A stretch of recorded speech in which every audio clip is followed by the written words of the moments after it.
Very good morning. My name is Danny Blom. I'm a captain of TNT Airways Flight 051 from Liege to Dubai today on this 10th of March. We are here together with my first officer Michael van der Bos. We're preparing the flight at the moment in the TNT crew room, and we'd like to welcome you to our flight. First of all, we're going to start preparing the flight, of course, with the data we get from our dispatch office regarding flight plan, weather, NOTAMs, to check out the airports and conditions on this particular day. First, of course, we start at the top. We'll see the flight number, which is TAI, TNT Airways 051, 10th of March, of course, so we know it's correct for today. The flight from Liege to Dubai in IATA codes, and it's for the 777-200 freighter. The registration today is the Oscar Tango Sierra Charlie. It tells us here what the cost index is for today. The cost index is used for the speed of the aircraft to give us the optimum between time of the flight and fuel used. This number is fairly low right now. That's because of the high oil prices, which of course affect the prices of the flight, mostly more than flight time at this time. Okay, then we look at the bottom, we see the flight plan from Liege. It shows us which airways we're flying to finally get down to Dubai here. Initially it includes a departure, which is the All 05 Sierra departure. It's a predetermined departure, which we can find on our Jeppesen plates on the iPad later on. And again, at the arrival, there's a standard terminal arrival routing, which is today the DESTI 7 Delta, which is of course an expected one, and it can change during the flight depending on the runway in use. Below here is a segment which we use once we're in the cockpit and we calculate our performance. We will calculate the speeds we use for takeoff, the settings for engine thrust, and of course any particular routings in case of an engine failure which we might need to follow. And of course we'll look for the weather conditions today, which we get from the ATIS to calculate our performance.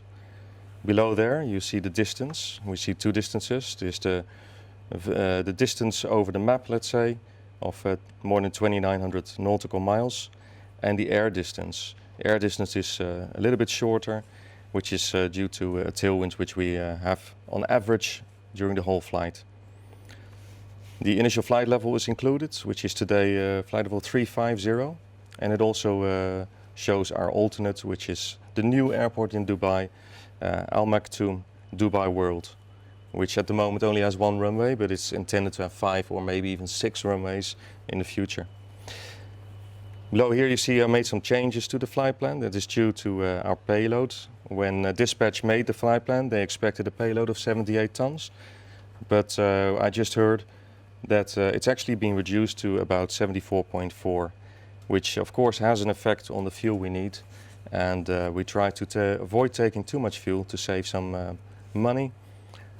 Over here we can see what the effect is of a reduction or increase of the weight by 2,000 kilos, and that's the effect we have on the fuel. 2,000 kilos less will mean 266 kilos less of fuel required. So we adapt our trip fuel here and our contingency fuel based on that. Gives us a new ramp fuel required. And as you can see, the actual fuel I'm choosing is again higher. And this is due to the NOTAMs, which we've just checked, which shows us that there's only one runway available in Dubai today. And actually they are expecting delays due to ILS calibration, which is in progress. And we'll show that later on. Over here we'll see the standard times of the flight. The departure time, 6 hours 10, of course. This is in UTC time to make it easy when flying across the world, to use a standard time. Arrival time should be around 12:30 UTC, which is about 4:30 local time in Dubai in the afternoon. Below here are some extra remarks which dispatch makes. Again, here it shows an excerpt of the NOTAMs, whereby it explains that actually between 11 and 14 UTC we expect single runway operations because of ILS calibration. This is an excerpt of the NOTAMs which I just discussed. Dispatch can use several rules to apply contingency fuel. In this case, they opted to choose for the 3% contingency fuel rule, and they need an en route alternate for that, which in this case will be Kuwait, which they have checked as being sufficient regarding NOTAMs and weather.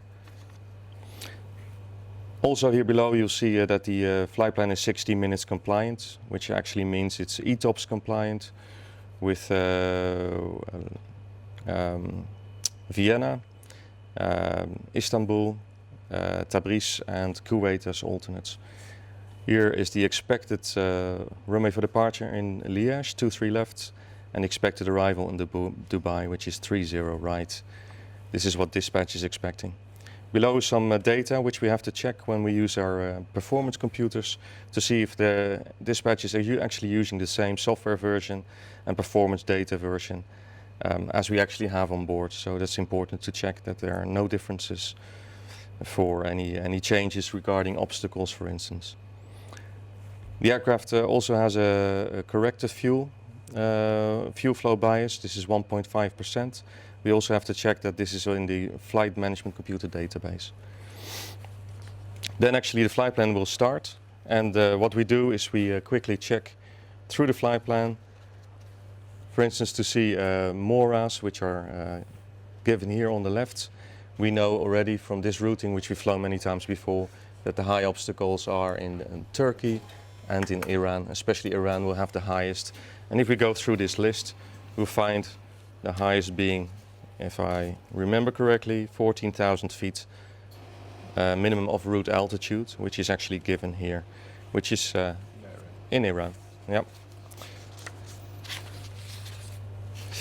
Over here it will also give us a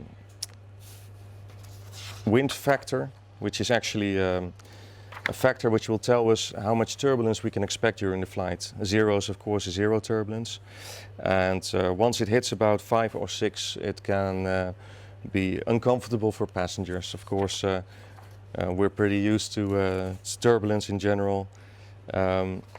If I see anything like 8 or more than that, then I start to pay attention for ourselves, because then we might have to be careful on the speed we'll be flying around that area. Of course, if a number like that is given, we should be able to find it back on our weather charts. This is the significant weather chart for 6 o'clock UTC, which is approximately around our departure time, and it shows Europe, the area from Europe all the way down to Asia, and showing any significant weather regarding what you see here,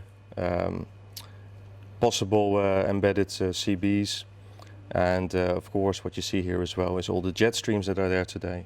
The jet streams are encircled, as you see here, and then at the bottom you will find some numbers.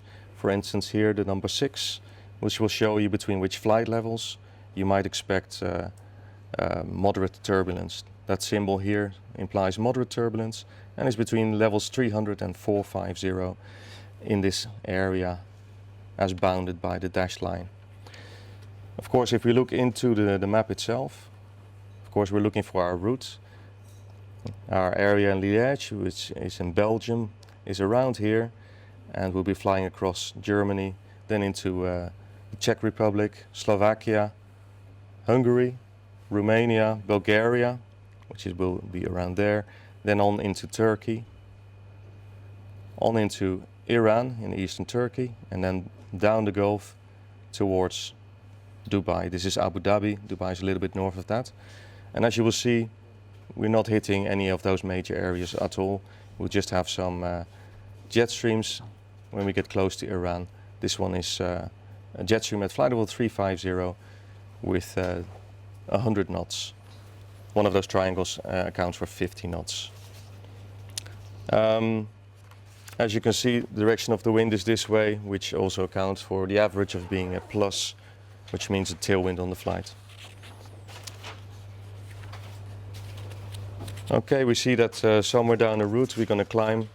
We should be climbing to level 370. Of course, we'll check that according with the flight management computer on board as well, to see what the aircraft will tell us when he wants to climb, if it should be around the same as the flight plan.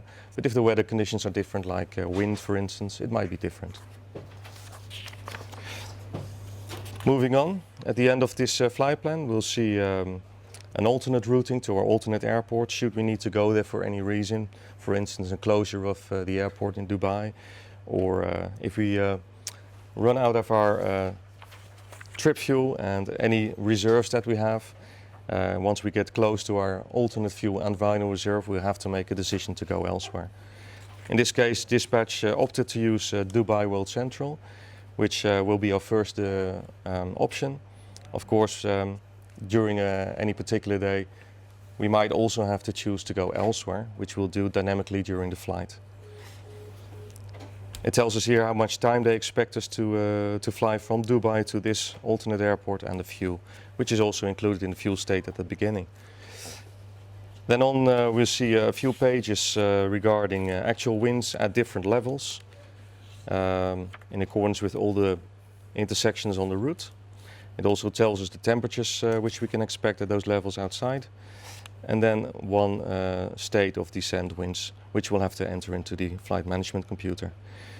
Then we have an important summary in relation to the permits which are given. Of course, over Europe, as Europe is becoming one more and more, we won't need any specific permits as we're a European airline. But once we come over Turkey, you'll see that there's a number there, which Turkey might ask for, ATC might ask us for this permit number once we come into their area if they haven't got any details about our flight, for instance, which sometimes might happen. Iran, of course, as well, and the United Arab Emirates as well. Going on, the flight plan also checks the status of the satellites, and this tells us that actually for our flight regarding our navigation, we should not have any problems receiving enough satellites to have a sufficient navigation accuracy during the flight. Then of course over here we'll have to sign the flight plan to prove that we agree with what's in the plan and that we are fully qualified to fly this flight. Below here is the ATC flight plan, which is of course submitted to air traffic control, and it shows them exactly in a different sort of format what type of aircraft we are, what our instruments are on board and capabilities are, when we expect to do the flight. Here you see Liege leaving at 0610 UTC. Then the flight routing, the alternate airport, and any other particular important information, again showing the permits and the numbers for our flight plan. The rest is a copy of the page before. And that's it, that's the end of the flight plan. Of course, what we already checked as well in our dispatch package are again the significant weather charge for different times of during our flight. One was for 6 UTC for our departure, the other one being for around arrival in Dubai. Also not showing any major weather today. The weather we've also checked, being very nice today. We might have some light rain upon departure, it will be cloudy. There's a slight possibility of reduced visibility due to fog here in Liege. But we should be taking off in daylight, and arriving in Dubai, of course, the weather will be much different. A lot warmer at this time of the year. We expect about a temperature of about 30 degrees Celsius. I won't go through this all with you, but I explained in general already that we've checked our NOTAMs as well. And mainly the biggest one that comes to view is the runway closure in Dubai. Of course, we check the same for our alternates and en route alternates and any particular airport that we might be able to use during the flight. Nowadays, since about a year, we have an iPad, each of us, which we use aboard as the electronic flight bag. It contains our manuals from TNT Airways. It allows us to download the flight plans also directly to our iPad. And we have a Jeppesen app which will give us the routing, for instance, and all the charts that we need for the flight, for the airports that we use. Very easy to use, much easier than the paper before, which you would have to find in all the binders. Of course fold open in the right area. Here it's easy to pinch and zoom, makes life much easier. As we can show you here the flight is already included onto the iPad. It shows you the overview of the entire flight. Quite a lot of details already included, but of course if we want to see more, all we need to do is to start to zoom in, and you'll see that we get more detailed information. If it becomes too much, of course we can, for instance, turn off the airways, and the picture will clear up for us. Here we'll see the airport of Liege and our initial routing towards the east over Germany. So we've checked that. Later on board we'll use this part, which will show us all the airport charts. Okay. We've done it, huh? Michael, have we done it? Yeah. That was a very nice briefing, Danny. Do you have any thing to add regarding the flight plan? Any things that you saw Not so far. that would be wise to have a look at? We've covered it twice now, so no, that's Okay. fine. Another thing that Michael has here, he's downloaded to his iPad whilst I was doing the briefing. The GPSM app allows us to download weather data as well. So you can see we might expect a little bit of turbulence here between Turkey and Iran. Other data would be winds aloft. I mean, we have that on the chart, but this is a newer update. Select flight levels, for instance, and this could be helpful in optimizing our flight today. What else have we got? We might have some surface observations as well, and of course we can always update that during flight. So plenty of convenient tools with this app, much better than as said before, much better than the paper we used to have. Indeed. Yeah, the only thing missing so far is our performance, but somewhere this year we also will get the performance on the iPad, and that will finalize, as far as I'm concerned, everything we need on just this little device, which makes life much easier. Okay, we'll go down to the aircraft and start preparing for the rest of the flight in the aircraft. Of course, we're going to do a walk around, set up the aircraft internally, and to make it ready for the flight. Thank you for your attention so far. All right, now we're in the aircraft, the Tango Sierra Charlie, as we call it, Boeing 777 freighter. Preparing our flight, we're fully busy. We just spoke to our load master. He gave us the load sheet and the node talk.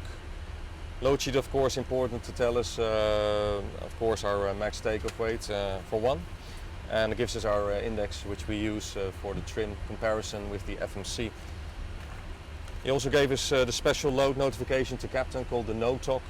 It shows us if there's any particular cargo on board which we have to take special care for. For instance, today we have quite a number of fresh vegetables which are going to Dubai, and some medicine, and they need special temperature requirements. So we've just set our temperature, which you can see on here on the temperature page. The temperature in the main deck, we set it to 7 degrees, which is the pink number here. And the forward lower cargo area is also to 7 degrees because that also contains some medicine. As you can see here, we have the main deck, the lower forward and the aft. This here is the cockpit, and this is the passenger supernumerary area. All I need to do now is sign that I agree with how the aircraft has been loaded and the node talk. Paperwork is of course a very important part of the whole process, so everybody can track exactly what's going on. And the node talk, one of them we keep on board just in case there are some situations. There's also some dangerous goods on board, some NOS. In case of a fire, for instance, we have to tell A to C and the fire brigade on the ground what they can expect when they approach the aircraft, and they can take special precautions.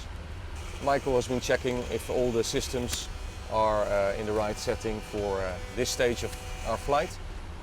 Basically there's 4 panels here, and Michael will look from top left going down to the 2nd row, 3rd row and 4th row to see if everything is in the correct order.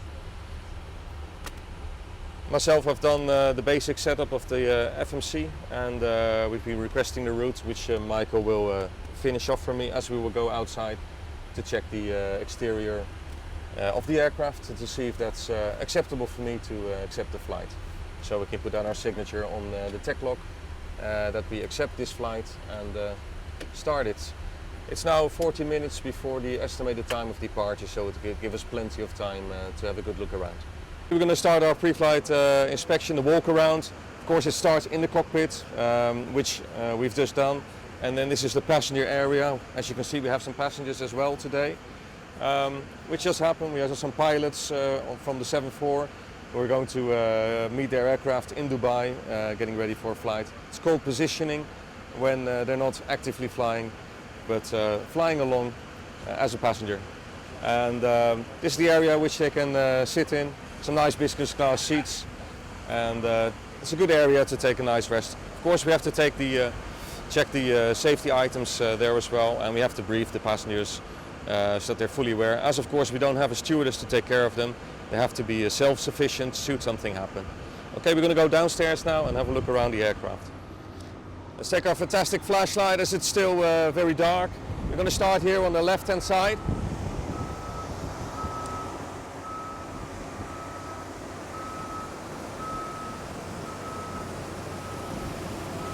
What is important is that we check the general condition of the aircraft, the surface, to check that everything is unobstructed, not damaged, especially around the area with the pitot tubes and static ports. Important to check because nowadays we fly RVSM, which means reduced vertical separation, which actually means that at higher levels the distance between the aircraft is less than it used to be. It's 1,000 feet. As at lower levels, which needs a higher accuracy of all the equipment. The condition of the skin can worsen the reading of the altimeters. If there is some damage on the skin or wrinkles close to the areas of the pitot or static ports, it can affect that. So it's something we also need to check. First of all, here we look at the crew oxygen discharge. This is the oxygen bottle for the crew in the cockpit. If the green indicator is gone, it means that there was an overpressure on the bottle and that the oxygen is actually escaped. Of course, inside we already checked that the pressure was good, but it's also good to check this indicator. There'll be another one on the back side of the aircraft for the passengers. Then we go and check the nose wheel. Of course, we check the condition of the wheel. Maintenance will have done the same recently, and as I saw in the tech log, they've already signed their release. So now basically I'm just checking a little bit of what they've done before. So look at the general condition. For instance, the strut here, this area here shows me there's enough space on the strut. It's not fully compressed.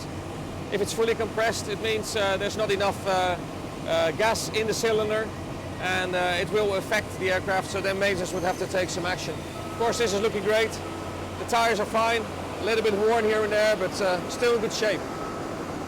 And we look at the inside of the nose gear bay. We check also here the strut. We check that there are no gear pins in there. Sometimes when they tow the aircraft, there will be gear pins stuck inside, so the gear does not collapse.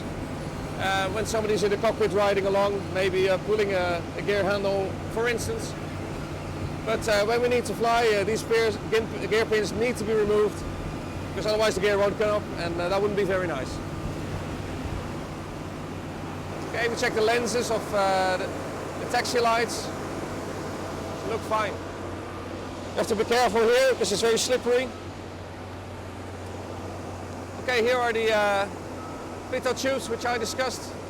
Okay, we check the skin area, as I said before, clear of any wrinkles.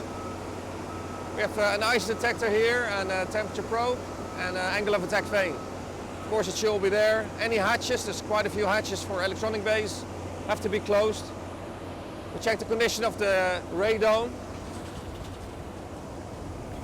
Static wicks here, those metal bars, they have to be on. There's no damage. Windscreen wipers are still there. And of course, on the other side of the aircraft, also again the instruments, pitot tubes. There's two here, one for the alternate system, one for the first officer system. Ice detector also, and the angle of attack vane. Here you see the GPUs. We have two GPUs always, giving us backup power should one of them fail. emergency exit, used for emergency escape in case of problems, especially rejected takeoff, for instance. Check that all the hatches are closed. This is the forward cargo, lower cargo area. Looks good. You see here the pressure relief valve is still open. This will close when the aircraft will become pressurized. Here you see a static port, of course, again. You see this area here marked by the square. This should be free of any damage, no wrinkles on the skin, to make sure that the indications at higher levels of the altimeter will be very accurate. Here again there's the static port for the right and the left system, and here the center system. So again, 3 separate systems. Here you see negative pressure relief vents. Also, like on the main cargo door, it will relieve the aircraft of negative pressure. We also have some positive pressure relief valves later on. We check here the air intake. We check the landing lights here on the wing. And then we go to our engine. Basically, again, no damage. Check that this temperature sensor is working, is still there. There's no damage on the fan blades and the general condition as well. Of course, in winter conditions, it's right now the end of the winter. We would have to check here inside if there's some icing, and otherwise we'd have to clean the engine intake. One of the biggest engines around, the General Electric 90. This one is rated 110,000 pounds thrust, so quite a lot of power, which will put this beast into the air. Okay, we of course check the cowling of the engine, check that everything is there that should be there. Below the cowling we check if there's any liquid spillage, of course oil for instance, which might indicate a problem. We also check that the reversers are nicely closed. If they won't be stowed, of course, we would have to revert to maintenance to do something about it. Check the underneath of the wing to see again if there's any damage or not. And here the underside of the fuselage. This is about the area where the air conditioning units will be placed. And these are the exhaust ports for the air conditioning unit. We walk to the other side of the engine. As we do that, we'll look at the rear of the engine. We inspect the bypass. You see there's a very large bypass on this engine, which is part of the reason that it gives us so much power on takeoff. The more cold air you can pass outside of the engine as opposed to warm air inside of the engine, the more thrust it will give us and the quieter the engine will be. So the higher the bypass, actually the more power. But of course there is a limit, which is basically the space you have underneath the wing to mount the engine on and the space you have below the engine pod between the ground surface and the engine itself. Of course, as you can imagine on landing, if the wings will droop due to a crosswind or for any reason like that, there's of course a limit by possibly hitting an engine. On the 777, it's not so much of an issue. 7.4 with 4 engines further on the wing, it is more limiting. Okay, this is the actual exhaust. You see the turbine section rotating there in the wind. And we just check general condition here. Then we continue along the wing. Of course, we check the leading edge flaps, that they're nicely stowed. Over the engine we have a Kruger flap, which is a slightly different leading edge flap. Very important for lift on takeoff and landing at slow airspeeds. The leading edge is a big part of this lift increasing game. At the end of the wing we check of course the navigation lights, which are dual here. A lot of the systems are redundant, either dual or triple redundant, which makes this aircraft very efficient and capable. In case of problems it can still continue. Here you see the wing. It's a nice raked wing, this form. which negates the need for a winglet and still gives us a lot better fuel flow because it reduces the wingtip vortexes. Here we have the ailerons with some static discharges on it. In case of lightning strikes, it will dissipate the lightning, electricity. Here we have an exhaust for fuel. Should we have to dump fuel, it will come out of here.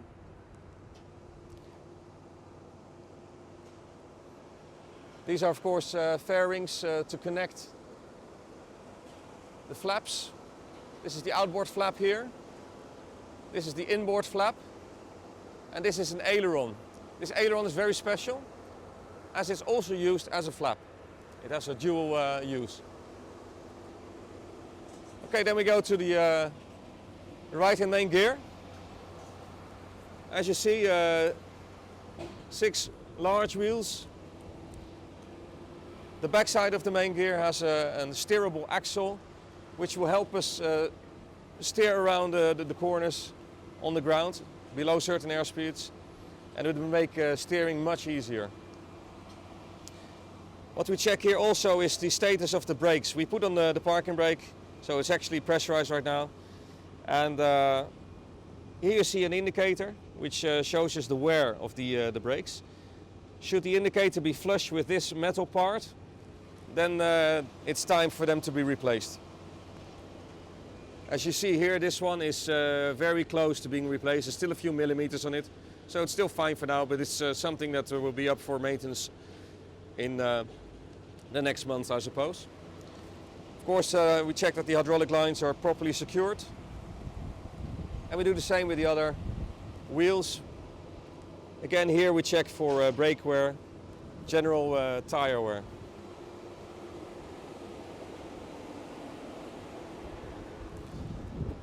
Well, so far everything's looking fine, as expected. Here you see the wheel chocks, which will need to be taken away before the flight. And of course, again, struts. And here is where the gear pins will be placed for towing an aircraft. Of course, again, we check that they're not there. And actually on the main gear, there's 2 positions for that. Also here. We check the general condition. Here you see the main strut. Also there's some space, which is good. And then we check inside, underneath. We check that all the gear doors are attached. If one of them is not attached, it might make a big difference for the weight, the payload we can take. And then we would have to check the configuration deviation list to see what effect it will have on the performance of the aircraft. Again, here those gear doors need to be in place. Then we move to the back. Over here, where you see the warning light, we have the ram air turbine.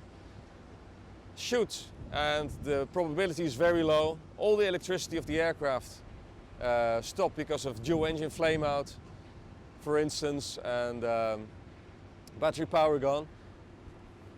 There's a ram air turbine which we can either deploy manually, or it will come automatically in certain conditions, and it will generate electricity and hydraulics just through a propeller which will rotate in the wind. Over here is what I spoke about before. This is the oxygen discharge indicator for the supernumerary area, and it's as expected green. This is the rear cargo door for the bulk cargo, which is here in the back, and some rear cargo which will be placed here. This is actually the bulk cargo access door. Okay, then we go on to the rear of the aircraft. We will look at the stabilizer here with the elevator attached. Looks in a good condition as far as I can see, of course. We can't check the upper side of the wings or the stabilizer. We'll have to believe that there's no damage there, as better monitored by maintenance themselves. We check the condition of the rudder. Of course, also on these areas, important areas of the aircraft, there's some static wicks to dissipate any electricity should there be lightning strikes. Then we come around the aircraft. Of course, the rear navigation light should be on and working as it is. And we check also the rudder with the trim tab below at the bottom. It's looking good.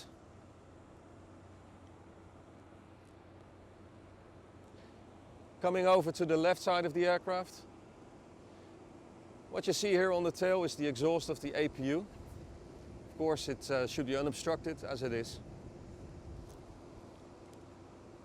And then on the left side of the aircraft, it basically it's a duplicate of what we've just checked on the other side.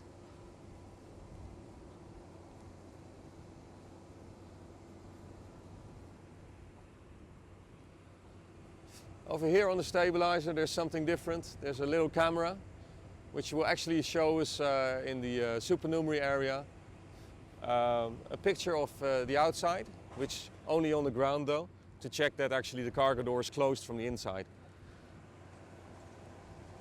Of course, the registration, part of Europe, Belgian airline, part of a global company, TNT, and with the registration of the aircraft. Oscar is of course for Belgium. We check the exhaust ports. Here you find some antennas. And over here is the main cargo door for the main deck. Of course, it's fully loaded already, so the aircraft is basically ready to go. Okay, on this side, of course, you see the red beacon on the side, which will show in the aircraft when we're in flight our relative position to them, a relative movement. Red on the left, green on the right, white on the back. And it will give them an idea of in which direction we are moving.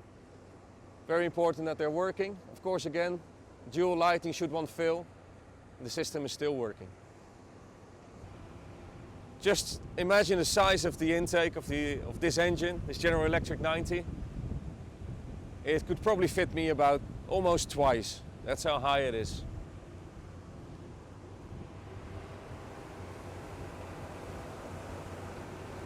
Negative pressure relief valves. Also on this side, static ports. And here's another one for cabin pressure. Positive relief valves. And that completes our pre-flight inspection of the aircraft. It's looking perfect for flight. The sun is slowly starting to rise. We have another 20 minutes approximately before we will depart. So we're going to go back inside and complete our pre-flight preparation.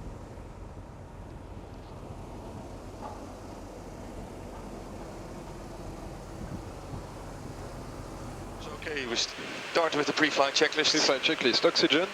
Tested 100%. Tested 100. Flight instruments. Heading 136. Here, there, there.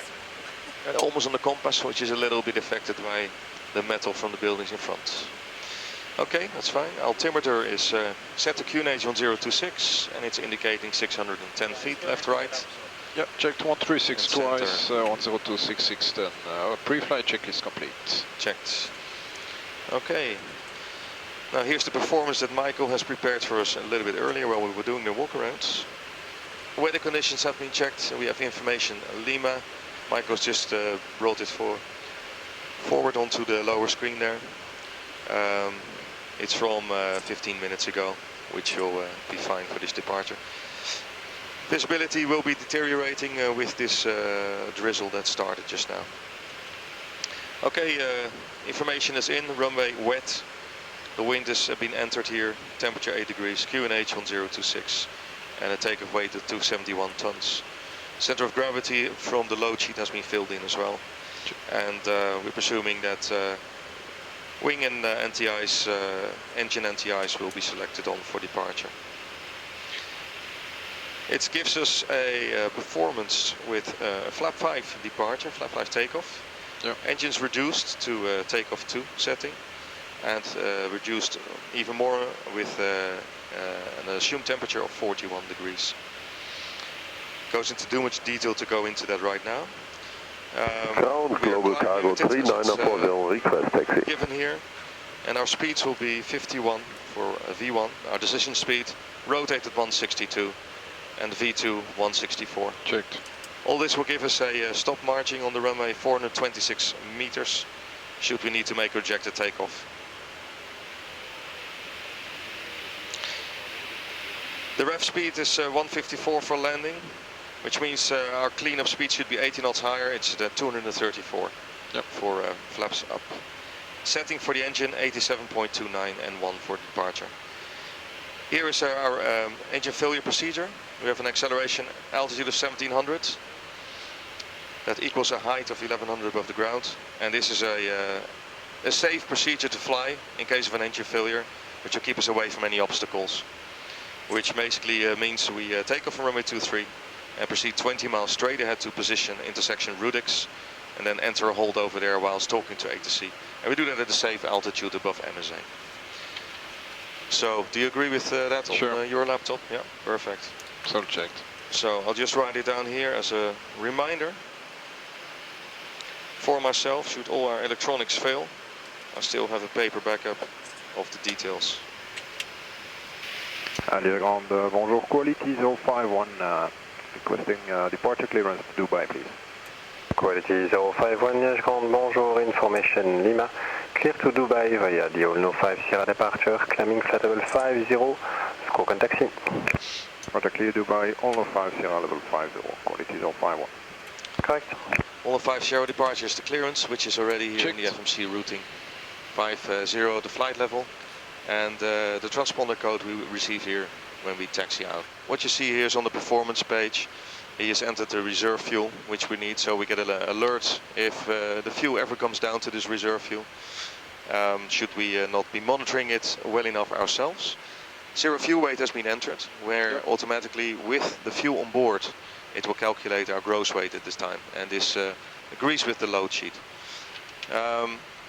Initial flight level has been entered, 350, the cost index as discussed before of 80, and the minimum fuel temperature, -37, which will also give us an alert if the temperature should go that low. Then we go to the takeoff page, and there's 2 pages here, and here I will enter the temperature, which was 8 degrees if I remember, and the wind 260 at 5, confirm? Yep. In here, and then I go back to page 1. Here are the page numbers there, and then we select the flap setting for takeoff, which is flaps 5, top left. Then the center of gravity. CG was 31. 31, I agree. Which will give us automatically a calculated trim of 4, which we have to set over here later on. Then we set our speeds. V1 of 151. 151, I agree. V2 VR 162 and V2 164. 162 and V2 164, yes, which were, as you saw, already pre-calculated with FMC. V1 is chosen slightly differently. Then we enter the V2 on the MCP. 164, which is basically setting the airspeed bug here at 164. We select LNAV and VNAV, so everything's ready. 225 on the heading for takeoff, flight level 50 for departure. And then it's time for a briefing. So first of all, Michael, are you ready for a brief? Yeah, I'm all ears. All right. Well, this will be a left seat takeoff today on this flight to Dubai from Liege runway 23 left. First we'll push back, and then we'll taxi to the beginning of runway 23 left at Sierra 6, which I'll demonstrate. You see here on the Jeppesen plate. Hope you can see. We're standing approximately here in front of the hangar, and we'll be taxiing to Sierra 6 over there. Nice straightforward taxi to be taking off 23 left towards the southwest. Our SID is the, as saw before, all 05 Sierra, which should be displayed. It's 10-3 Charlie on the Jeppesen plate, effective date 17th of January 2014. Transition altitude is 45, it's checked also on the ATIS. And airport elevation is there. MSA, you see there's, based on the Liege VOR, 25 miles around, the highest being 3,500 feet in the southeast sector, which is actually where we'll be passing. The initial climb clearance, flight level 50 as given by the ATC clearance. And then we see the routing. As this is a RNF departure, you can see that here, it's a precision RNF. We have to check that our AMP is within the limits, and you see our GPS is working. So we should expect it to be working normally. We go to our legs pages, which you will see all the intersections on the flight plan, and the departure is in here as well. As you see here below, all 05 Sierra, 1100 feet initially, and Lima Golf 001, 002, 003, 004 and 005, Yep, which are also displayed here on the FMC. And then to all know. There's some specifics here at Lima Golf 003. We should be at minimum of flight level 065 and a speed of 220 or less. It's not in here yet, so I'll just enter that 220/065, and we enter it here manually, and that's done. Also at Lima Golf 004, minimum speed of 220, which is already in here. Okay, the SID, there's also a remark here that it requires a minimum climb gradient of 7% until passing flight level 60, which is due to airspace. Now with a single engine speed of about 200, that will mean about 1500 feet per minute that we will need to have in order to be able to stay on the SID. So then we could make a decision to stay on the SID as opposed to doing an engine failure procedure, which we saw in the performance. Okay, that's the routing checked. Then there's an emergency part to the briefing in case of situations. In case of a problem on the runway, basically up to V1, I will decide if we need to reject the aircraft. Michael will advise me as well as he can on any failures, and on the basis of what he will tell me and what I might be able to see in those split seconds, I will have to choose whether to continue or to stop the aircraft. Of course, it's a wet runway, so in this case it's also very important that the thrust levers are used. And basically, if we need to stop, I will call reject. I will close the thrust levers, disconnect the auto throttle system, so they won't come forward again. Pull the available reversers, and we monitor the auto function of the speed brakes and the auto function of the auto brakes. Should one of them not function, then we have to pull it manually or brake manually. Once passing 60 knots, you advise ATC. Think about the low visibility conditions. Yeah. They might not be able to see where we are. To tell them if the emergency equipment needs to be sent our way. Once stopped, I'll put on the parking brake and we will assess the situation, see if there's any memory items to do. If there are, we do them, and then any checklists are required. Then we take a moment to properly see what's going on before we make any rash decisions. Of course, thinking about all the passengers we have on board today as well, and their safety in case of evacuations, for instance. Otherwise, we vacate the runway and we come back to the gate, talk to maintenance if we need to.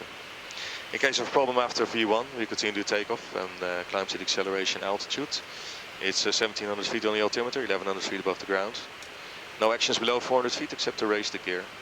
And of course, if we get a stabilizer warning, we'll have to go for the memory items for that as well. Yep.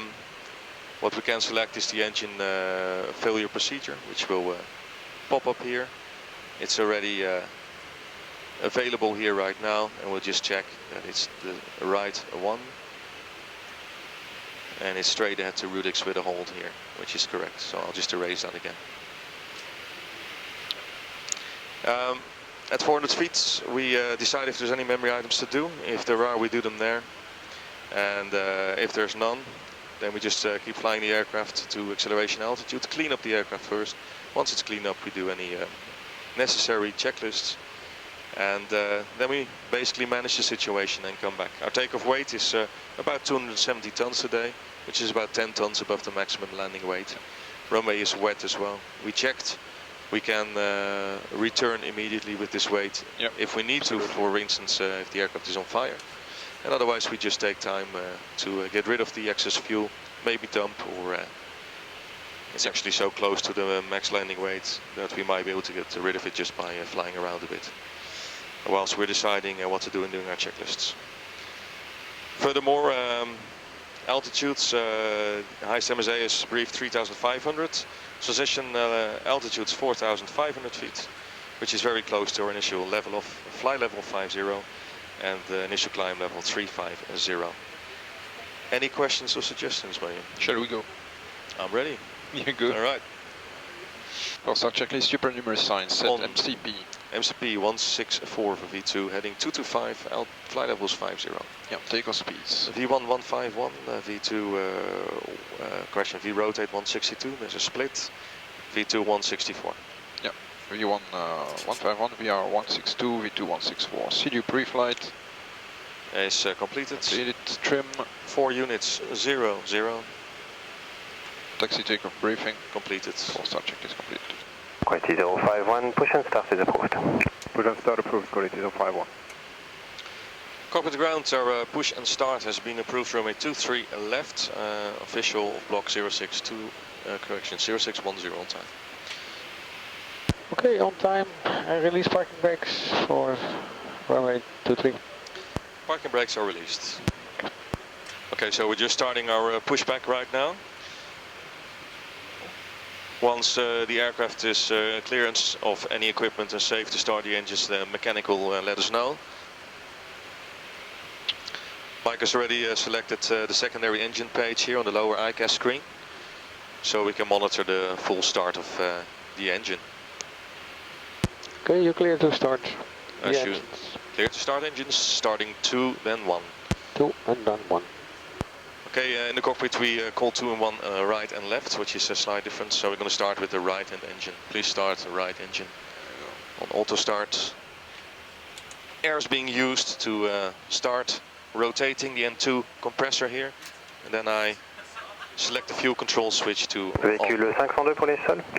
The auto start function has been selected, so it's fully Oui, automatic. excusez-moi, vous pouvez me confirmer si vous êtes en Sierra 2 ou Sierra... Controlled by the onboard system. As you see here, the N1 is now starting to rotate slowly. We have oil pressure, which is important. And the N2 is increased to 32%, which means now the fuel is coming in. And now you see the EGT rising, which is showing us that the flame is lighted and the aircraft is, or the engine is accelerating. N1 is now past 10% and it will be fully started when it's around 20%. All indications are normal values, so it doesn't indicate any problems. Now it's started and it's stabilizing, and we're going to start the left-hand engine. Start left engine. And set parking brakes. Left fuel control switches to run. And the mechanic has asked me to set the parking brake so they can take the tow truck away from the aircraft. Okay, again on engine 1 and 2 is rotating. Oil pressure's coming in. And at around 27%, anyone here should start to rise. A little bit later today. There we go. And 2 is starting to slow down. And now you see fuel is introduced. And then it should light up within 2 seconds, which is doing nicely. Again on the left engine, the values to me are showing normal values, so I'm not expecting any strange situations to happen. If there are any like overheat or hung starts, the auto start system will take care of that. Now the engine is stabilized. Please disconnect the APU. And electrical power is based on the engine IDT generators. Okay, engine anti-ice has been selected on by Michael, which we can see here on the screen. And we can tell the ground to disconnect. Cockpit to ground, we have 2 good starts. You may disconnect when you're ready. Okay, have a good flight and signals on the right. Thank you for your help. Signals on the right. Bye. As we wait for him to disconnect and before we see him visually on the right hand side, we're going to check the working of the elevators and spoilers. As you can see here on the flight control page, you can see the spoilers coming up and the elevators going up on the left. I see the bypass pin. Thumbs up. Okay, thumbs are up, which means we can select flaps 5 as calculated by performance. Turning the ailerons to the right, again you see them going up on the right, down on the left, and the spoilers on the right and the wing are used as well. Now move the control column forwards, and you see the elevators, indication moving down. Now pull back, elevators going up as we should expect it to do. Flaps are going to position 5. When they're green, they should be there. It should be coming now, there you go. And then we check the rudders. Michael, you ready to check the rudders? Holding the tiller wheel, we check the rudders right full, left full freedom of movement, and then it's fully checked and we could do the before taxi checklist. And yes, I have wing auto engine on recall. It's checked. Flight controls and ground equipment. Left is clear. Right is clear. For taxi checklist complete. Request taxi. On quality 051, request taxi please. Quality 051, taxi heading point runway 23 left TR6, QNH 1026, the stroke 7161. Taxi only point 23 left 06, QNH 1026, stroke 7161, quality 051. So the taxi clearance is as Yes, ground Romeo Bravo India 660, good morning. So they can track us. Romeo Bravo India 660, Liege ground, call you back in about 1 minute. Brakes go off and the flight commences. At this moment we're officially in flight, even though we're on the ground. And that's mainly important to realize when the certain situations happen. As from now, we have to regard the aircraft as being in flight, as opposed to when we were still being pushed back. It's still a scene on the ground, which means that we treat the situation slightly differently.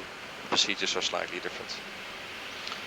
Of course, on the ground, there's 2 ways to move the aircraft. When we're going straight like this, we can just use our rudder pedals to keep the aircraft going straight. Or alternatively, we have the tiller wheels on the left and the right. The rudder pedals allow us a freedom of 7 degrees left and right of the nose wheel. And the tiller wheels allow 70 degrees left and right. Of course, the only way to be able to turn any corners. And as explained before, it will also use the rear axle of the main gear, which is steerable to help us around the corners. As you might have seen, as opposed to the pre-flight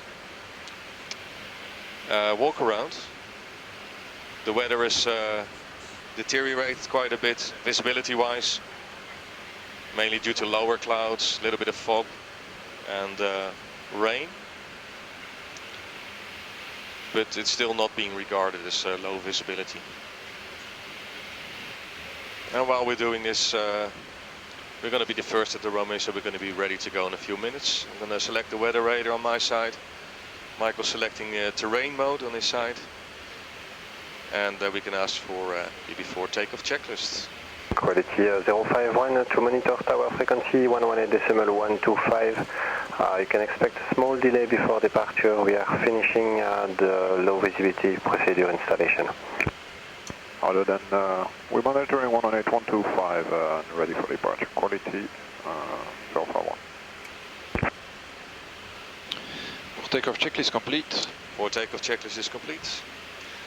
And as you might have heard just now, they're about to introduce low visibility procedures at the airports. Quality 051 Liege to Laredo again. Line up and wait, runway 23 left via CR6.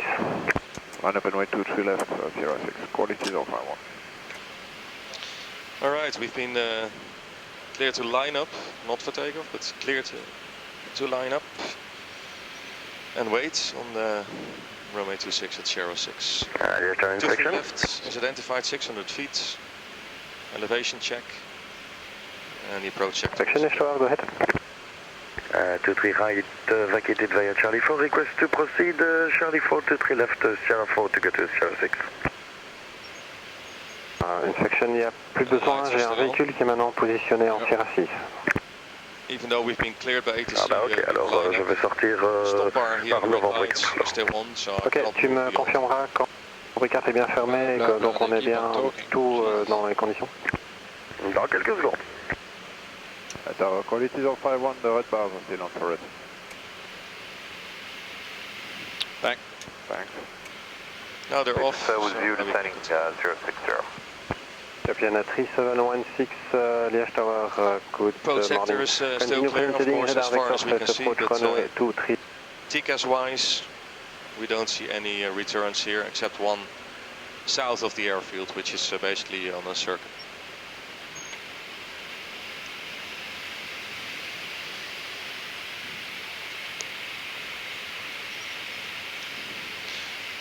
Of course, lining up, we try to use as much of the runway as possible, so I won't follow the yellow line completely.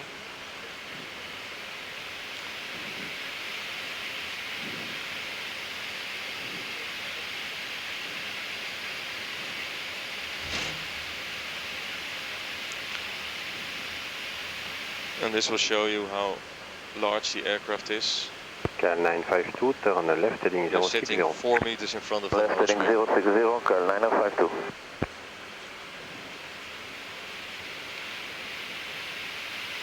And now we wait for takeoff clearance. Right, 051, report passing 2000 feet, wind 270 degrees, 5 knots, runway 23 left, clear for takeoff. Clear for takeoff, 23 left, call you passing 2000 feet, quality 051. Cal 952, descend to Clear for takeoff. Are 3000. you ready? Yep. 3000 We feet, set our Cal clocks, 9052. start our time.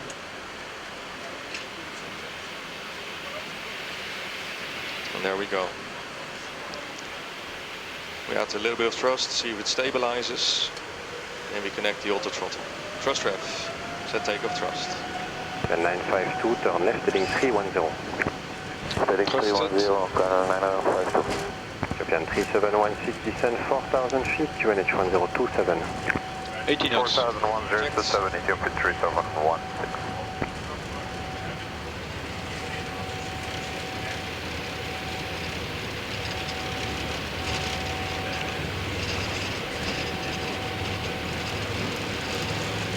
V1. Rotate.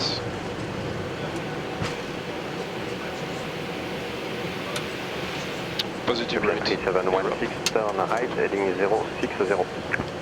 3060, Ethiopian On 371. up. Check.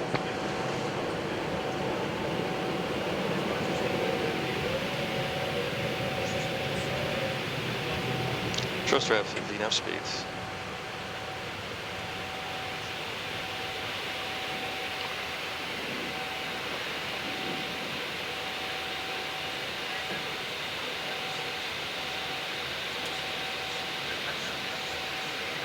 Quality 051 passing 2000 feet. Quality 051, as if on departure, contact Brussels on 129.575. Bye bye. 1290575, quality 051 bye. Cal 952, left turn heading 260, clear as approach runway 23 left. Brussels, good morning, quality 051 with you, 2.8, climbing 50. Quality 051, Brussels, good morning, radar contact.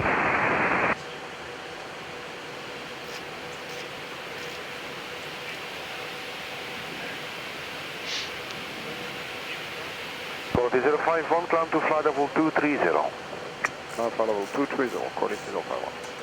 051, correct when passing flight level 050, turn right mount to 16. Passing 50 right to success, quality 051. Below 230 16 is turn checked, right passing mount 50 to right Flora. to success.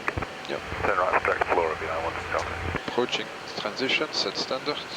Standard set, indicating flight level 40 now. Checked. Flaps 1.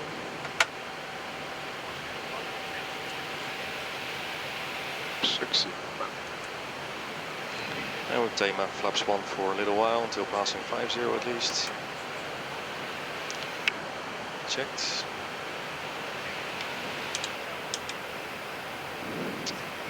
Okay, approaching 50.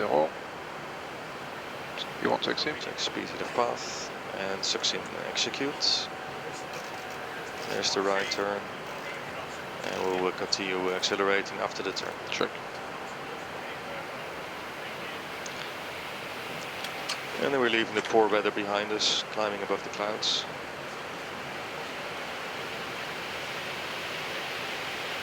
A few hours from now, we'll be enjoying the sunshine again. perks of a pilot job.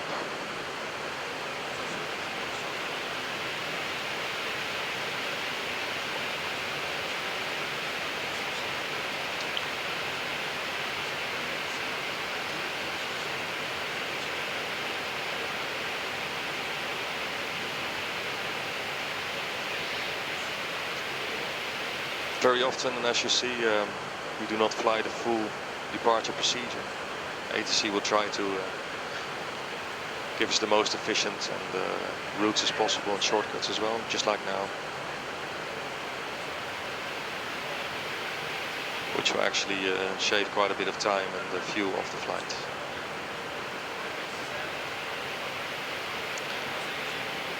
On our navigation display you can see we're going to go directly back over the airfield, which of course we won't be able to see due to the clouds, but our instance will tell us exactly where we are.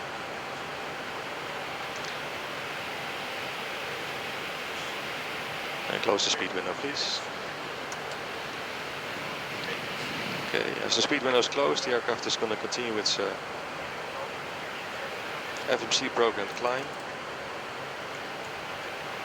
So you see the speed bug is moving up to 250 knots, telling me to start dropping the nose, dropping the pitch and accelerating. And now the flaps can go up. As we move the flaps up, you see the pitch limit indicator in amber, showing us which pitch will bring us very close to a stall, so we have to stay away from that. Now we fly 250 to 10,000, which we're just passing, and now there's another increase in airspeed to climb speed. After takeoff check is complete. After takeoff check is Good morning, Brentford, TNT 30 level 231, descending 220, inbound Monday. Ryan, good morning, quality 051 with you, leveling of 240 inbound Bombay. Quality 051, good morning, identified. Climb flight level 270. Level 270, quality 051. 270 set. 376, proceed to T-code. Trust rev, VNAV speeds. Direct T-code, 376. Private wing. And so you can see that ATC is slowly weaving us through all the other traffic in our climb. It won't be a smooth direct climb, but it's happening pretty fast anyway.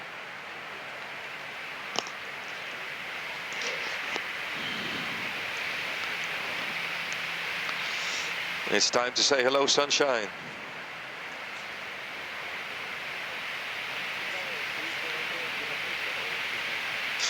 This is one of the best parts of the job. We get to see the sun every day we fly, which is a different story down there, as my wife will often tell me.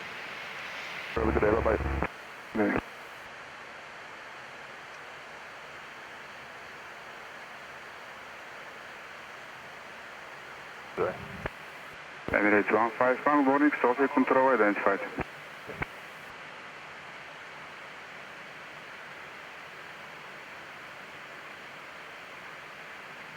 Now we're about 3 hours into the flight, 3 hours and 4 minutes to be exact. We entered Turkish airspace about half an hour ago. We're close to Ergun, flying at flight level 350 still, and we're about 20 minutes away from further climb to level 370, which will be our final level today. On the iPad you can approximately see where we are. Of course there's no moving map, but here you see Odero, that's where we entered the Turkish airspace from Bulgaria. Currently at our position, Ergun. We're approaching the mountains. As you can see outside, there's still some snowy tops remaining from the winter, which lasted quite a while this year. And we're continuing a little bit southeast at the moment, and further on into the east of Turkey. We'll be passing the big lake of Van, which is close to a famous mountain called Mount Ararat, which is in the northeast of the country, before we head into Iran.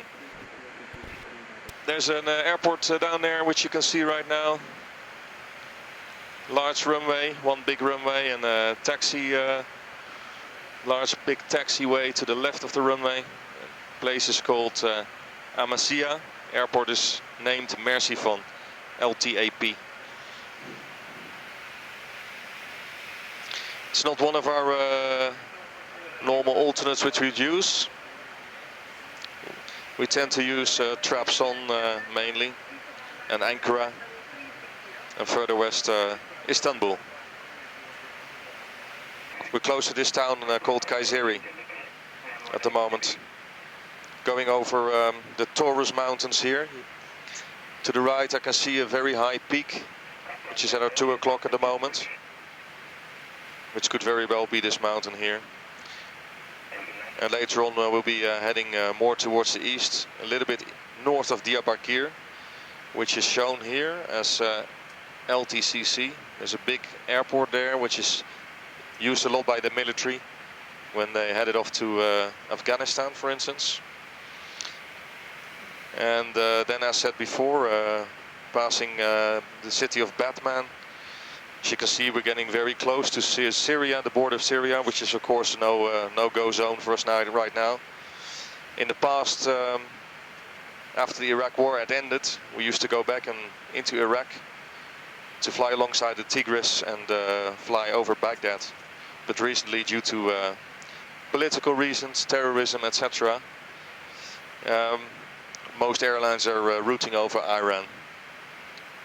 Which, to be honest, it's only causing a few minutes extra flight time. Over here you get a better view of the Lake of Van, which I mentioned, which will be passing towards the south. And here is Mount Ararat in the northeast, on the border with Armenia.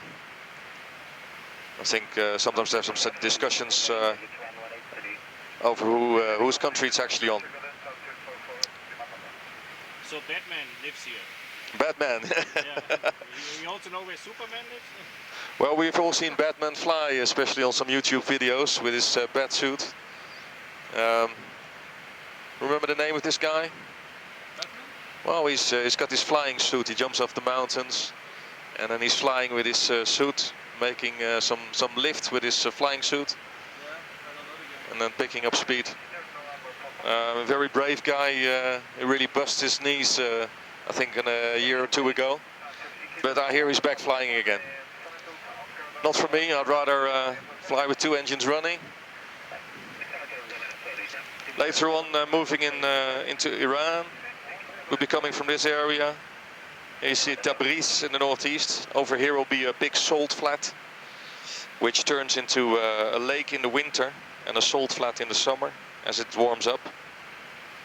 And we're flying past Isfahan, Shiraz, and then going close to Bandar Abbas.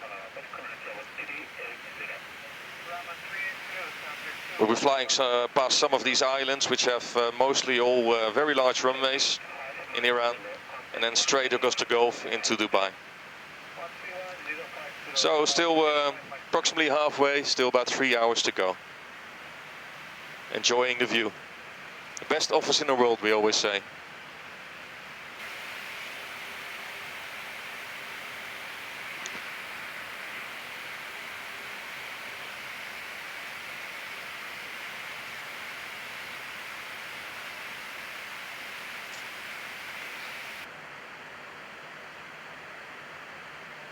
Ankara, hello, good time, Mahaner 113, maintain flight level 370. Mahaner 113, that's correct.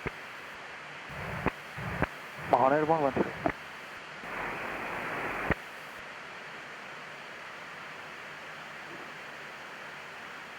Ankara, afternoon, Emirates 123, flight level 340 direct.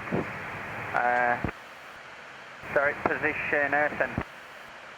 Emirates 123, goodbye sir. Radio check, how do you read? Trans 5 now, Emirates 123. Roger sir, thank you. Contact again 129.3, goodbye. Okay, back to 1293, Emirates 123, bye.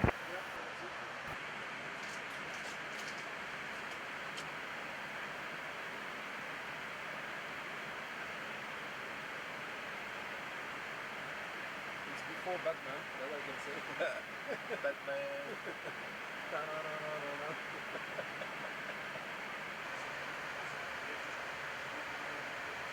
Eagle 11, Carrier Control, Mahana 113 Heavy, maintaining flight level 370 and squawking 0746. Mahana 113, radar contact. Desert to Lair, Mahana 113.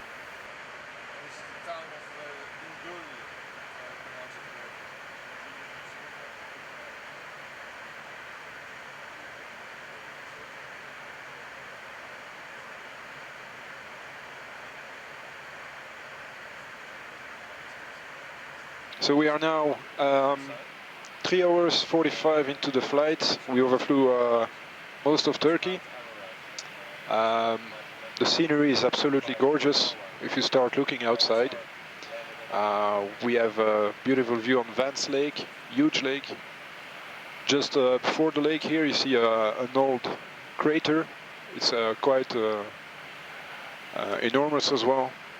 It's so big that you can even see it on our maps. We are soon approaching the border with Iran in about 20 minutes.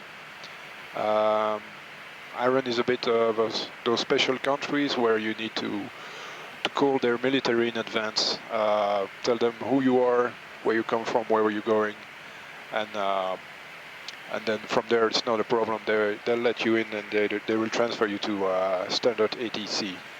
But that's something I'm sure we don't need to miss. Otherwise, they could cause you some trouble. So I'm gonna do that in a few minutes. We call them air defense radar.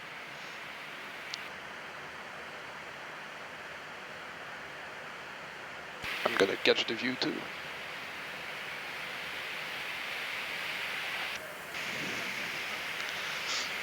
Yeah, I think it's one of the largest lakes in Turkey, eastern part of Turkey. Very mountainous, very volcanic, as Michael told us.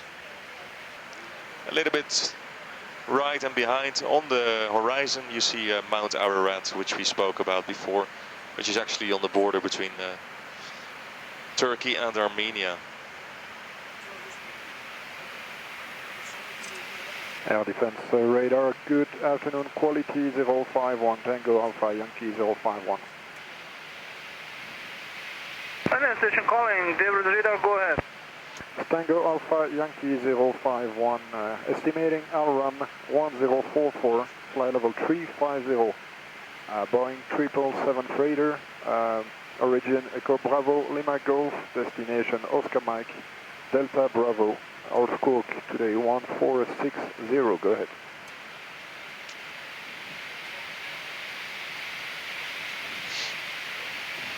Say 05, second full call sign and departure and destination. Okay, full call sign, Tango Alpha Yankee 051, departure Echo Bravo Lima Golf, destination Oscar Mike, Delta Bravo, registration Oscar Oscar Tango Sierra Charlie.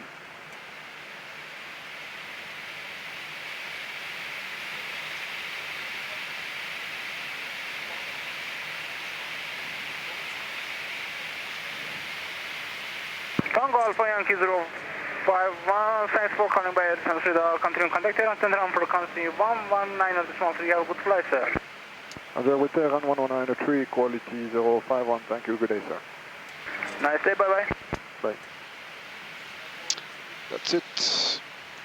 Good job. We can get in.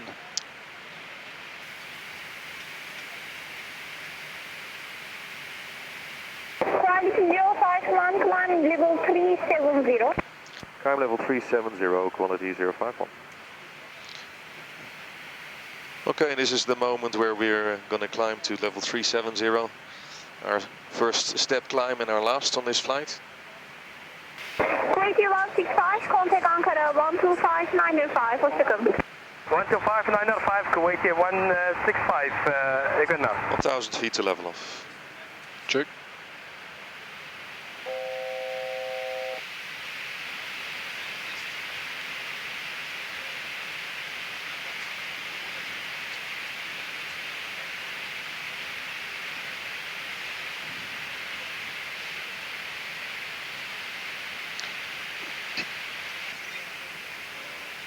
Speed VNAV path. Checked. 370.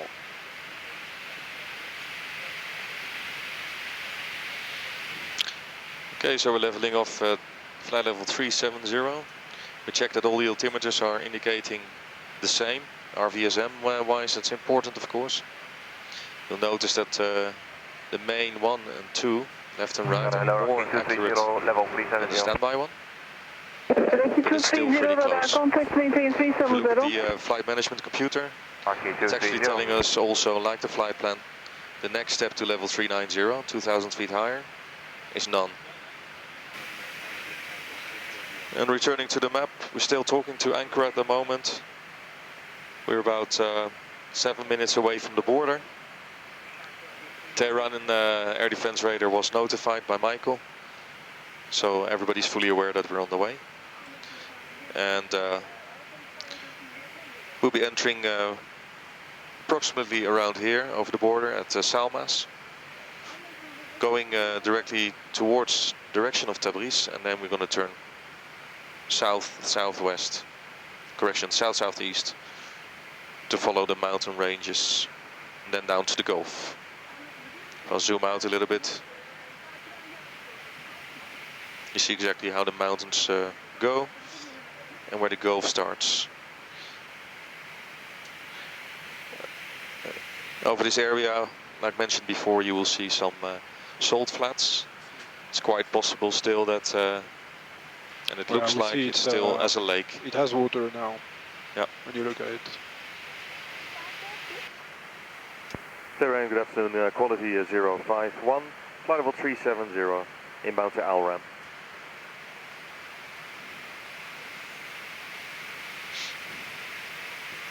Quality 051, hello sir, radar contact, flight level 370, and change squawk 5445. Okay, squawk 5445, quality 051. In 2003 I spent some time on Bonaire, Dutch Caribbean island. Yep. And the shape is a little bit like Africa, and it's so small, but it's so diverse, with like a little desert, salt flats, city, mountains, and there's also a salt lake to the north, and you really float.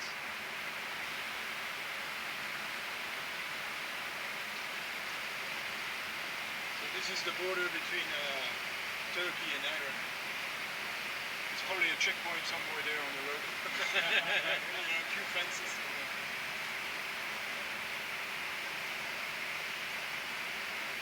Yeah, it's got to be about there, huh? On that road somewhere.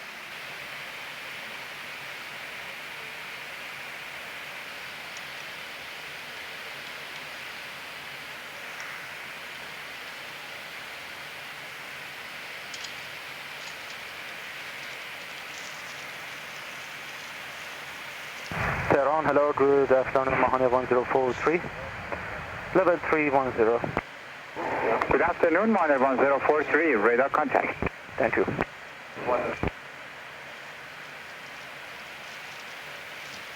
Proceed direct, Dapol Giran at 327. Direct Dapol Giran at 327, thank you. So let's start with the weather. As expected, it's perfectly fine in Dubai and the whole area, whether it's Abu Dhabi, Al Ain, or the other Al Maktoum, Dubai World. No times we know they're busy on approach calibration. We have no information about the runway. They're using 1-2 left so far. So we'll see what we can expect. They say expect ILS, so we'll see that. And fuel-wise, we took some extra. Now we're taking into consideration those 20 minutes of holding, so 8 tons, and we need what? 6 to go to? 5.8, so 6. I rounded it up to 6. Round it up to 6. 2 tons. Maktoum, so that's another 20 minutes on top of the 20 minutes holding we have. So far, the FMC has a routing. Liege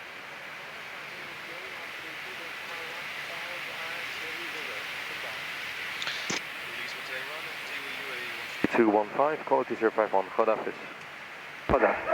Tehran.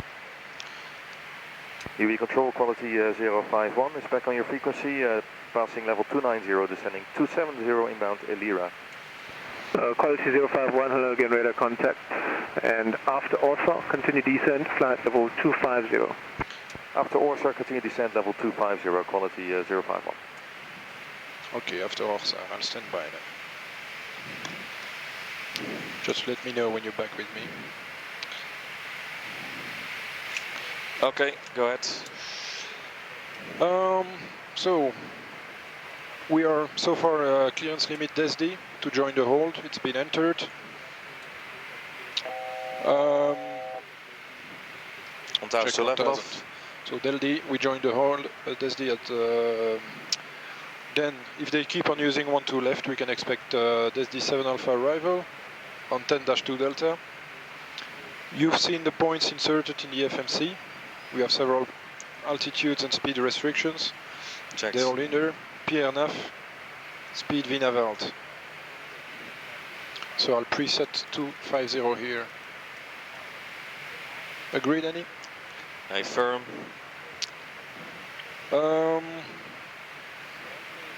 What else can we say about that arrival?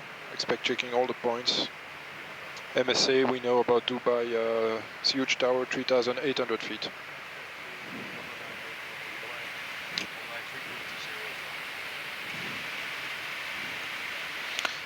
UAE control, good afternoon, quality 051, level 270 inbound Orsar, after Orsar, clear descent 250. To 051 radar contact, now descent to flight level 200, 1500 feet per minute. Descend now, level 200 at 1500 feet per minute, quality 051. Emirates 872, descent flight level 170. 200. Descent flight level 1.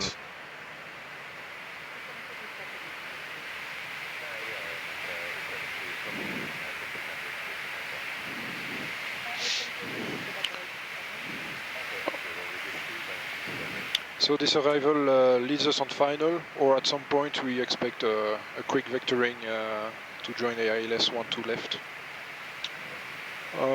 which I find on the plate 11-1. We have that in the FMC as well. Ukrim, Omali, standard ILS, 3 degrees. Inbound course is 120 as checked in the NAVRAD page, frequency 110.1. Standard ILS down to the minimums, Cat 1 211, that's set on your side as well, very good. From there, in case of go around, straightforward, climb 3,000 feet, direct to the Austin, and hold, that's as well in the FMC, so available in ELDA for the holding. Landing 1-2 left. We'll have a look at performance. Very long runway. It's passing Orsar now.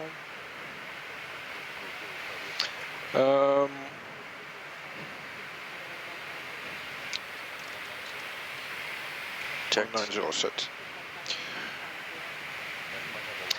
I would like, well, we'll wait for instructions, but we expect left high speed exit November 5 Alpha, November 6, or even November 8. I would like to go with full reverse and at auto brake off to start with. Okay. Any questions or remarks, Danny? No, So far? the wind could be changing. Yeah, we can expect. Which could mean a runway change later on. Yeah. Have you put anything in route 2 so far? No, but it would be wise maybe to... route 2 should be still, that's the... whatever that is, 7 Charlie for 30 left.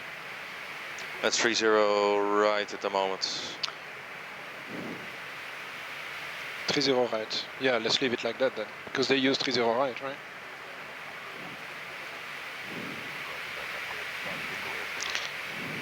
Okay.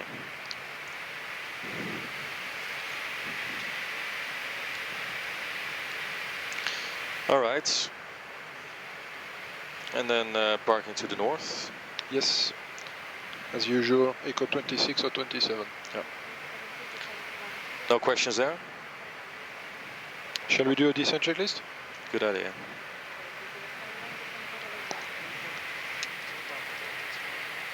Fine. 1806. Check. And quality 051, expecting the hold. Are we allowed to reduce already? So, quality 051, when you level 190, passing 190, you can reduce the speed. Passing 190 can reduce speed, quality 051. Checked. Descent checklist. Emirates 872, hold is cancelled. Recall, checked. Yep. Notes? No notes. Alter brakes? Off. As briefed, landing data? I've got VRF flap 30 140 and minimum Sbarro 211. Check. The landing weight is based on 227, which is not taking into account the holding fuel. Okay. We can adjust that later maybe. Yeah. Approach briefing? Completed so far. Complete. Descent checklist is complete. Yeah, thanks. Okay. When contacting the UAE, when still in talking to Tehran, they advised us that we can expect a holding over position DESD, which is at the start of the star, and the standard terminal arrival routing. And they expect us to hold there for 20 minutes. 2051, please say again before. Yeah, the rate of descent is 0, so you can reduce your speed. Reduce speed, we'll call 051, right. Emirates 872, descent 10,000 feet, 10,000 feet. Descent 10,000 feet, Emirates 872.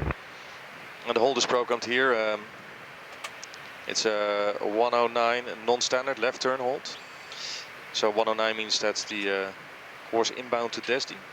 So we're actually making a direct entry.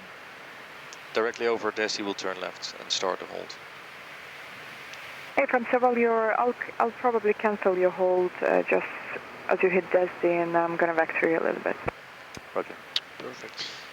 Okay, so the latest news is that we're going to receive, most probably going to receive radar vectors, and we might not even enter the hold after all. Just to delay us a little bit, put us behind some other traffic which is ahead of us. Quality 051, descent flight level 150. Descent level 150, quantity 051. Quality Yes, 051, your hold is cancelled, turn right heading 295.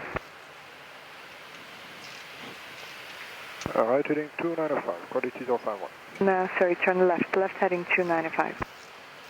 Okay, then a left turn 295, quality 051. Emirates 872, contact Dubai now on 124.90. Yes. 124.90, Emirates 872, good day. Attitude 935, what is the speed? Speed indicated 290. Thank you.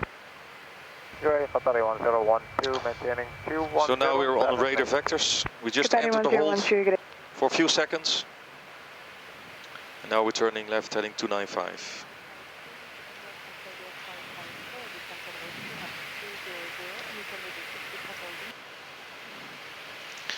So now we're being cleared down to 10,000 feet, which is a sign to us that shortly we'll be vectored onto the arrival routing.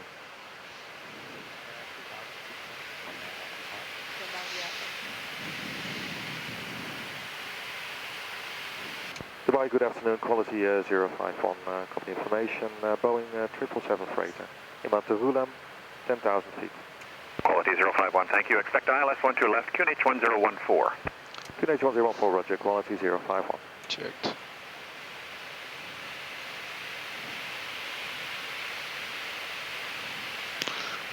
May we expect a full procedure, quality 051? Yeah, pretty much, sir. We've got a flight check going on runway 12 left, so we need lots of space there. So it looks like probably pretty close to the whole thing. Roger, thank you.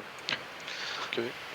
So air traffic controls just told us we're going to do the whole standard terminal arrival routing, which is fairly unusual, but they said it's due to the calibration of the runway ILS signal. The ILS signal is being received here and identified. And you can see the whole arrival here. If I make it a bit bigger, it becomes a mess. But here it's basically a big S-turn, just to delay arrival. And what they do is they'll place all the aircraft behind each other with certain spacing. And at certain times we will slow down the aircraft to get the aircraft configured and at the right speed in front of the runway. Thrust flight level change speed. Checked.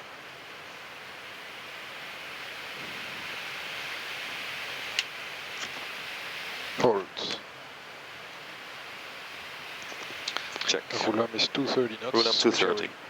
I'll pick that up.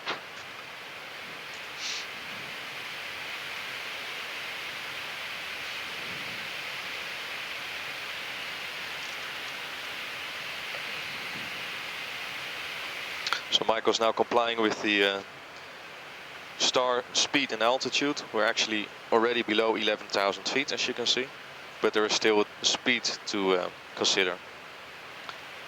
And now we're not using the vertical navigation mode anymore, but the fly level change. So Michael manually has to set the speed here on the window.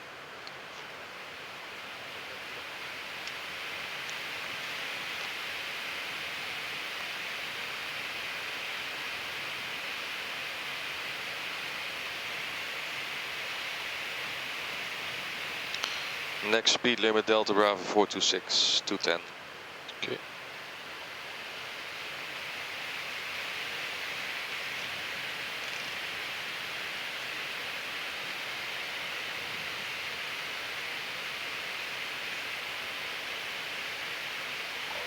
One, descend altitude 7,000. Descend 7,000, quality 051. 7,000. Checked.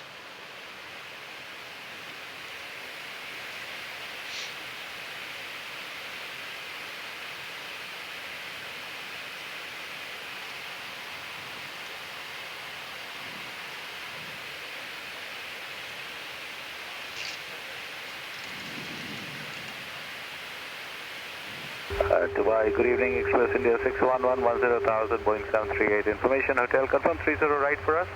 Express India 611, ILS 12 left, QNH 1014. 1014 and 12 left, Express 61. 1,000 feet to level off. For now, I believe that's the landing runway for you. If it is changing to 30, I will let you know. Express India 611. Quality 051, minimum clean speed. Minimum clean is 220, quality 051. Thanks, would you reduce that now, please? Reducing now. 220 then. Checked.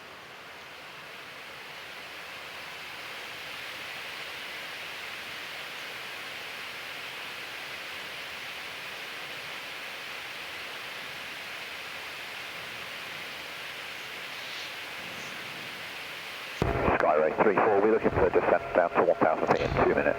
So we have to reduce another 10 knots. What you see the fly level change mode doing is reducing the vertical speed, so the actual forward speed can be reduced before continuing its descent.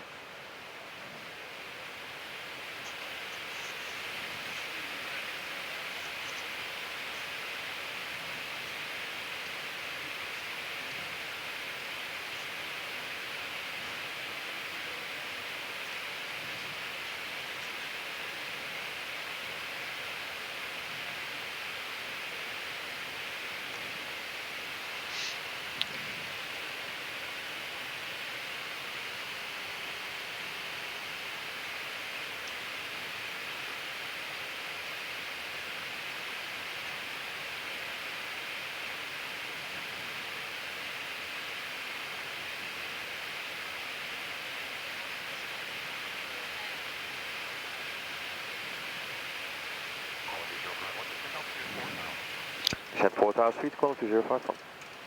4,000 set. 4,000 is checked.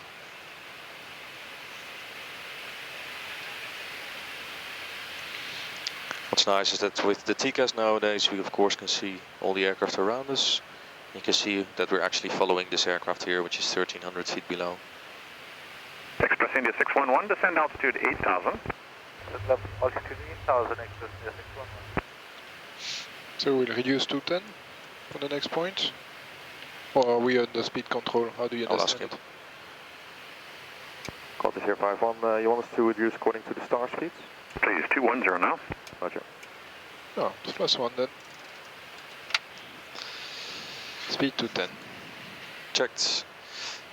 As ATC wants us to reduce further. 34 on our way down to 1,000, more report maintain. We have to go below the clean speed, so flaps 1 is selected and set. And then you see the minimum speed dropping down as the lift is increased. And as soon as the flaps were selected, the go-around mode is now triggered, or armed actually. which makes it ready for an eventual go around missed approach, if need be, before landing.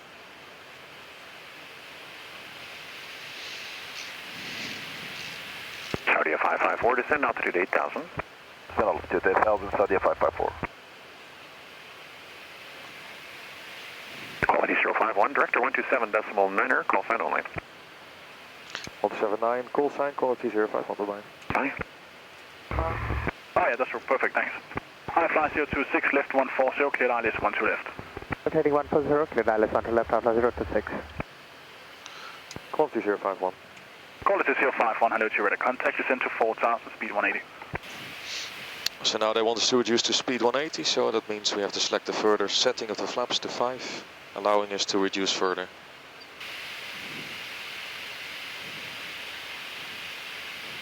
And as flaps 5 are set again, the minimum speed drops further from 180 to below 160.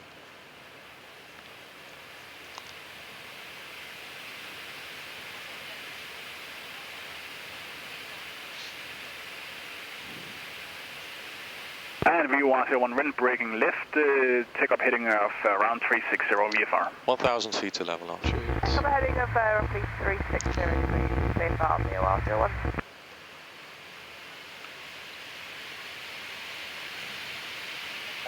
And I'll fly 026, just some traffic information here. When you're on the approach inbound, there will be some calibration traffic in front of you, braking left. Copy, fly 026 on ILS. I fly 026, radar, reduce to minimum approach speed. 026.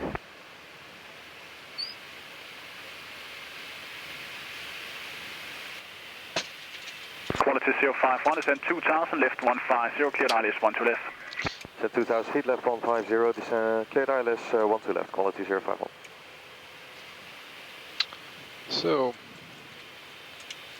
2000, thrust flight level change speed. So now, ladies and gentlemen, you see some real airmanship. Yeah. And I'm not joking. Look. Localizer alive. Glide slope from above.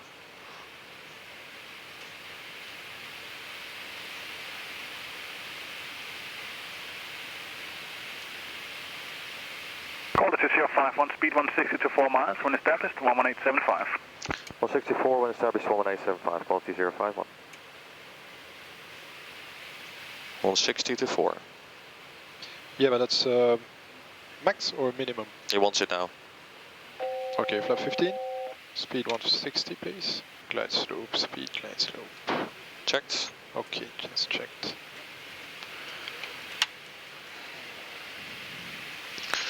I fly Missed approach. 026, right now 3000, preset. Right mic 9 and I fly 026. I fly 026 on taxi mic, hold at mic intermediate. So hold at mic intermediate, turning right on mic now, I fly 026. Left on mic, sir, left on mic. We left on mic, I fly 026. Emirates 149, wind 330, 8 knots, 1 to left. Clear takeoff. 1 to left, clear for takeoff, Emirates 149. Flaps 20.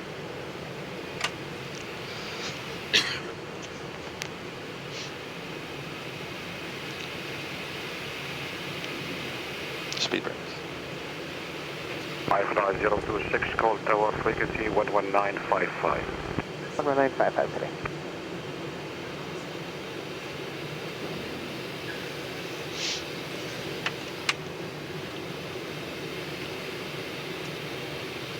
Flap 30. Set final approach speed. 1000. Set.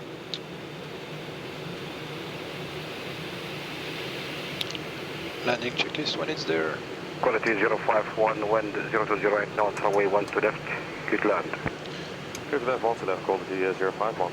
Goodbye 39, the after landing inside. Clear to land. Landing checklist complete. 39, the 777, line of weight, 1 to left behind. On the 777 landing, line of weight, 1 to left behind, Skybar 39. Emirates 149, 121.025, what was it?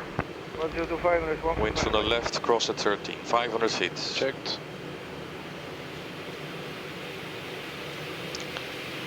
400.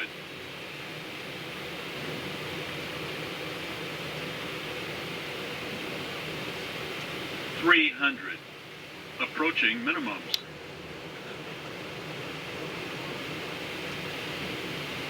Minimums. Continue. 200. Check.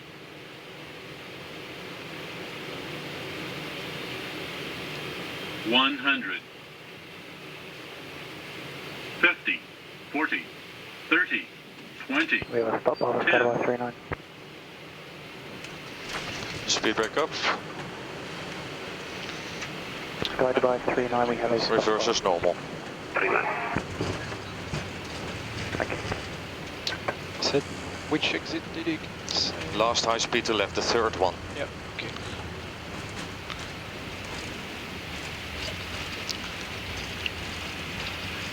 That was the first, this is the second. Emirates 803 after the opposite flight wide by the point 1 to left. After departing fly Dubai, line up on way 1 to This left. is the third. November 60 8. knots. Quality 051, You get the November gate by 8, yourself? left again November and hold the November Kilo. Hold November Kilo, quality 051.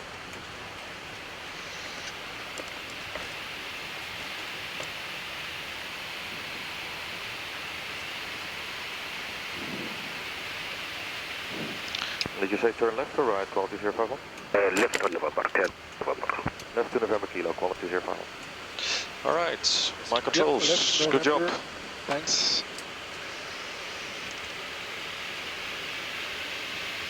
There's our colleagues going. Dubai 39, clear takeoff 1 to left, 350. Back to Liege. 1 to left, clear takeoff, Sky Dubai 39. Not everything works at the same time. Quality 051, call 12165. 2165, quality of power. 6 left on Juliet 2 and then Juliet That's up. 10 Bravo 9 now. Juliet to Juliet.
Approaching minimums.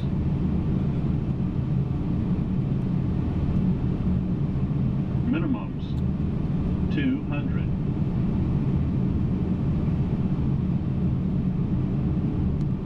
$100. 50. 40. 30. 20. 10.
18 November kilo. Alright. Good job.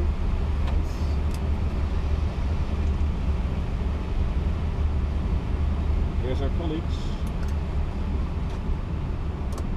Going.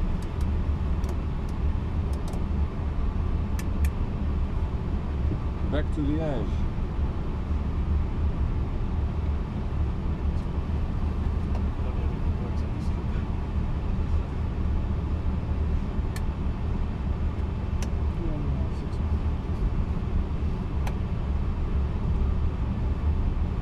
That's up. Stop.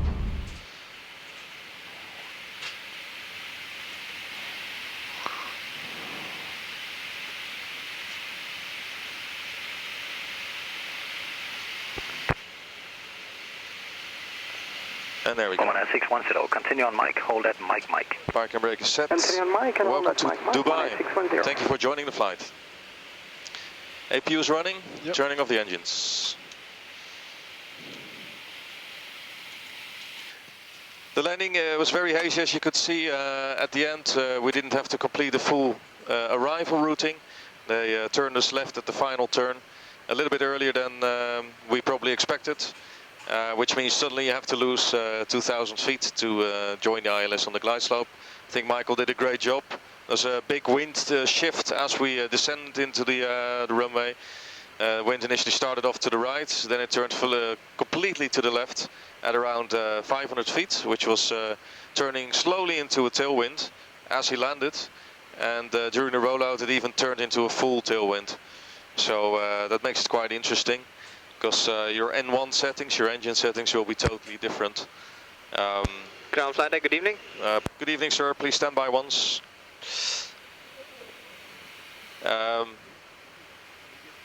And your N1 settings, as the wind is turning towards the back, will become lower and lower and lower. So it's easy to become a little bit too high if you're not careful. But did a great job. He landed in the touchdown zone, and we vacated the runway exactly where we should have. So, perfect job, Michael. Thanks again for bringing us here safely, as always. And again, thanks for joining the flight. Hope you've learned something and at least enjoyed what we were doing today with this 777 flight from Liège to Dubai with TNT. Thank you very much.